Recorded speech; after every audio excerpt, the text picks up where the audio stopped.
এক গ্রামে এক ডাইনি থাকতো। সে গ্রামের সকল লোককে খেয়ে ফেলতো। সে প্রতিদিনের মতো আজও তার শিকারে বের হয়। রামুদা ঘরে শুয়ে থাকার ফলে ডাইনিটা তার ঘরে এসে তাকে আত্মহত্যা করে ফেলে এবং তার মাংস খেয়ে সেখান থেকে চলে যায় তার নিজের বাড়িতে। এই ডাইনিকে নিয়ে সারা গ্রামবাসী একটি আলোচনা করলো। রাকেশ দা, কিছু শুনেছো? ওই পাড়া ডাইনিটা কালকে রামুদাকে কিভাবে খেয়ে ফেললো? হ্যাঁ ভাই, আমরাও শুনেছি। এই ডাইনির ব্যবস্থা এক জমিদার বাবুই করতে পারবে। চলো তার বাড়িতে।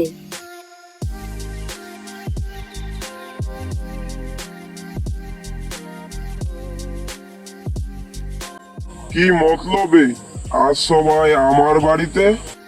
আর বলেন না জমিদার বাবু, সে ডাইনিটা আমাদের গ্রামের সকল লোককে খেয়ে ফেলছে। আমিও শুনলাম কাল নাকি রামুকে খেয়ে ফেলেছে। এর ব্যবস্থা তো এক সাধু বাবাই করতে পারবে। ঠিক আছে, তোরা সবাই নিজে নিজের বাড়ি যা। আমি সে সাধু বাবাকে আজকের মধ্যেই আসতে বলছি। কি যে হলো গিন্নি আমাদের গ্রামে, সবাইকে যে ডাইনি খেয়ে ফেলছে। কি জানি কার যে অভিশাপ পড়লো আমাদের এই গ্রামে। এখন তো বাড়ি থেকে বের হওয়া মুশকিল।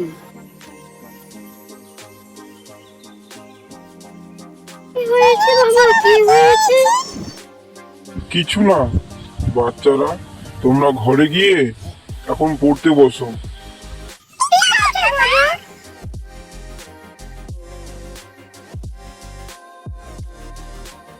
সাধু বাবা, আমাদেরকে সে ডাইনির হাত থেকে বাঁচাও। সে ডাইনি যে আমাদের গ্রামের সকল লোককে খেয়ে ফেলছে।